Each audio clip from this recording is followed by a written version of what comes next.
I'm Leonid. I'm the Global Chief Marketing Officer for Mars Pet Care, and this year I've been part of the Creative Effectiveness Jury here in Cannes. It's been an amazing experience, and I'd say both in terms of meeting a set of people that opened your eyes to creativity, and at the same time, for the first time, being part of the jury that's led by a client, and having 3 other clients on the jury with me has provided a mix of experiences that really were quite outstanding and very inspiring, and something that I'm taking with me back home.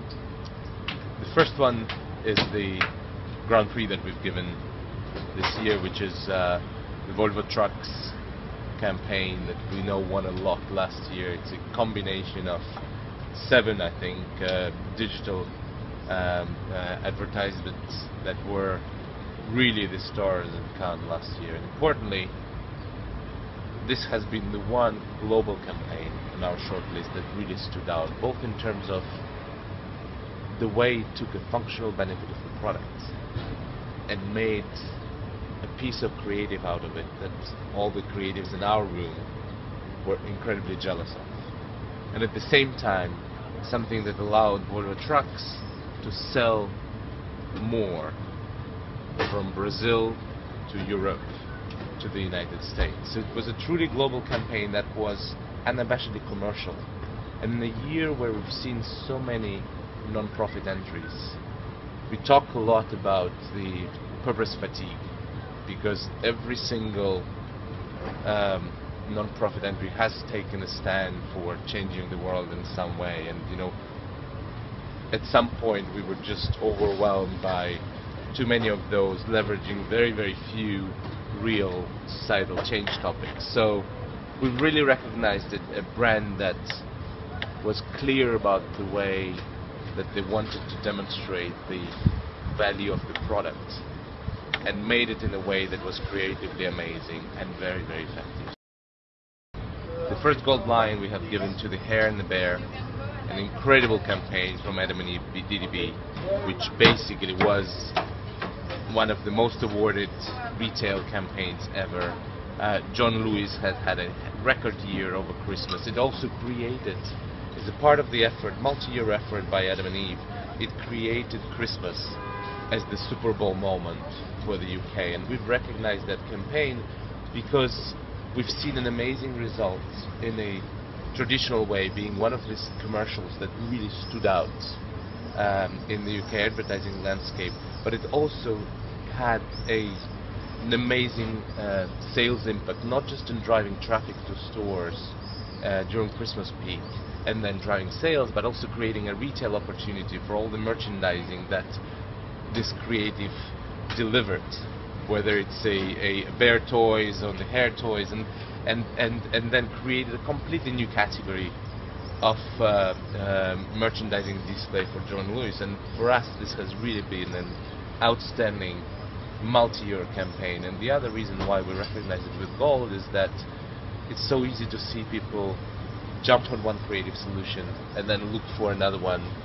And for 4 years we've seen Adam and Eve DDB take the same theme and take it and make it better every year. And that's why for us, clearly, that campaign stood out. The third case I'd like you to watch is the This Is Wholesome campaign from Mondelez. And it's an interesting one.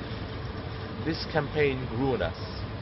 We've recognized that it was part of the short list, and then throughout the second day of the voting, it was a bronze, and then it became a silver, and then it became a gold.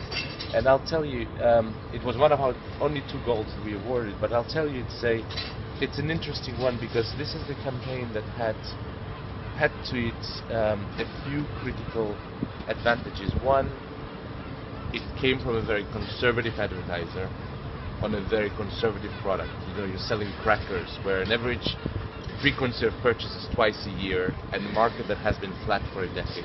So creating any change in consumption or an ambitious advertising campaign is very difficult. Second thing, you really are recognizing courage of the marketers that take an idea at the core of their proposition, which is about wholesomeness of the cracker that they're selling, and they link it to the idea of the wholesome family, and as a result of that, they really step change the perception of the word wholesome in the language of anyone who has watched this advertising. And for us, it was good enough, but it was enough to be great. The thing that made it great is that when they were attacked by the many right-wing groups in the US that basically wanted to boycott their products, they have responded to it with another wave of great creative that was probably even better than the original one. And so when you think of the engagement that we've seen with the campaign, the huge spike came from the way they responded to the negative sentiment from some of the groups that this campaign created. And for us, this was kind of a second layer of effectiveness that really swayed the jury to give this a gold. And it's a campaign from Unilever India, and it's called Kankajura. It's a radio station that Unilever has created for one of the most populous states in India. And the problem in the state is that 9 hours every day there's no electricity, and so people have no access to radio or to any sorts of media. What the Unilever has uncovered that the one thing that people have in the way of communicating to the world during those 9 hours when there's no electricity is their phone. And it's a feature phone, it's not a smartphone. So what they've created is a free telephone number that you can send a message to, and you will get a call back, and you will basically be connected to a radio station that provides you a series of music content that you otherwise would not be having any access to for free.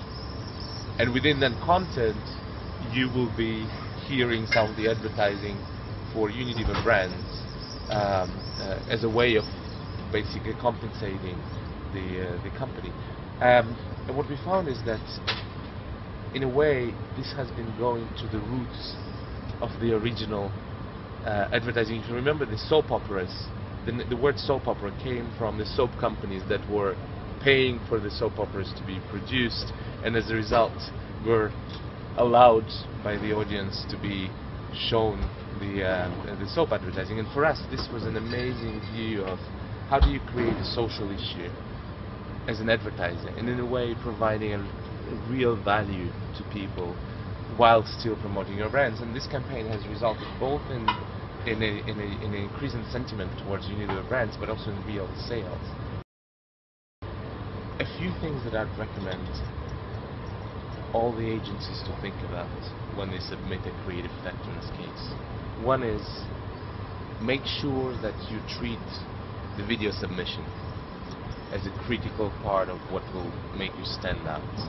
A lot of times we would have seen people reuse the videos they've used from the previous creative submissions, and you could not see any reference to the effectiveness you got in the campaign. And what you need to understand is that we see hundreds of those films, and then we read the results, and unless you land a clear message in the 2 minutes of the film, it is very difficult to remember when you get to vote on how great those results have been compared to all the other results you've seen. So make sure you treat the video case very, very seriously.